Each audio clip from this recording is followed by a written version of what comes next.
యేసుక్రీస్తు పరిశుద్ధ నామానికి మహిమ కలుగునుగాక. 40 శిలువ సాక్షులు మన పాఠ్యభాగంలో మరొక పాఠ్యభాగాన్ని అధ్యయనం చేద్దాం. రోమాకు చెందినటువంటి సెయింట్ ఆగ్నెస్ హింస మధ్య స్వచ్ఛత మరియు విశ్వాసం యొక్క నిబంధనకు సాక్షిగా ఉంది.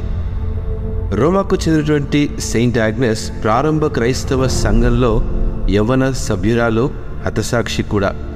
హింసను ఎదుర్కొన్నప్పుడు స్వచ్ఛత, విశ్వాసం మరియు క్రీస్తు పట్ల అచంచలమైన భక్తికి ప్రకాశవంతమైనటువంటి ఉదాహరణగా తన జీవితం గమనించగలం.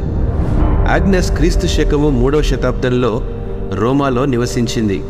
రోమా సామ్రాజ్యం క్రింద క్రైస్తవులకు వ్యతిరేకంగా తీవ్రమైన హింసకు గురైనటువంటి సమయంలో ఆమె చిన్న వయసులో ఉన్నప్పటికీ ఆగ్నెస్ తన అందం, ధర్మం మరియు క్రీస్తు పట్ల స్థిరమైన విశ్వాసానికి ప్రసిద్ధి చెందిందండి.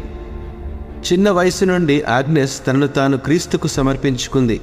పవిత్రంగా మరియు స్వచ్ఛంగా ఉండాలని ప్రతిజ్ఞ చేసుకుంది.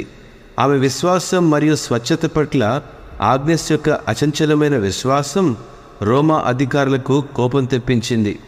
ఆమె తన క్రైస్తవ విశ్వాసాన్ని విడిచి అన్య దేవతలను ఆరాధించమని ఒత్తిడి చేసినా, చివరకు అట్టి అన్య దేవతలను ఆరాధించే వారిని వివాహం చేసుకోమని ఒత్తిడి కలిగినా తన విశ్వాసాన్ని బట్టి వెనుకంజ వేయలేదు.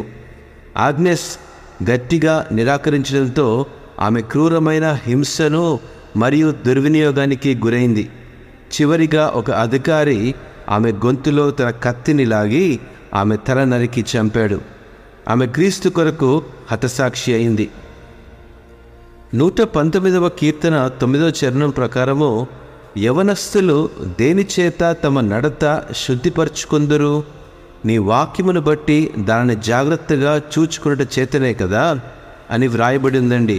అవును ప్రియ దేవుని బిడ్డలారా, భరించలేని వేదన కలిగినప్పటికీ ఆగ్నెస్ తన విశ్వాసం మరియు క్రీస్తుపై నమ్మకాన్ని అంటిపెట్టుకొని నిశ్చయించుకుంది.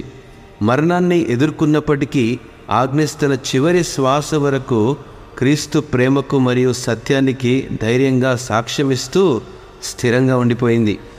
ఆగ్నెస్ జీవితం స్వచ్ఛత మరియు ధర్మానికి తన స్వంత నిబద్ధతను పరిశీలించడానికి సవాలు చేస్తుంది. వ్యతిరేకత లేదా హింసను ఎదుర్కొన్నప్పుడు కూడా మన నమ్మకాలు మరియు విలువల్లో స్థిరంగా నిలబడేందుకు సిద్ధంగా ఉన్నామా? ఒకసారి ప్రశ్న వేసుకుందాం. మన ఆలోచనలో, మాటలు మరియు చర్యలలో హృదయం మరియు మనస్సు యొక్క స్వచ్ఛతకు ఒక ప్రాధాన్యత ఇవ్వగలుగుతున్నామా? ఒకసారి ప్రశ్న వేసుకుందాం ప్రియ దేవుని బిడ్డలారా.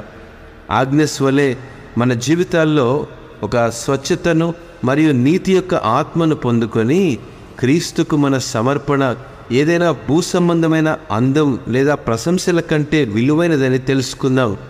నైతికంగా రాజీ పడుతూ చీకటిలో పడి ఉన్నటువంటి ఈ ప్రపంచంలో క్రీస్తు యొక్క కాంతిని వెదజల్లుతూ సమగ్రతతో నమ్మకంగా జీవిద్దాం. అతి కృపను ప్రభు మనందరికీ దయచేయునుగాక. ఆమెన్.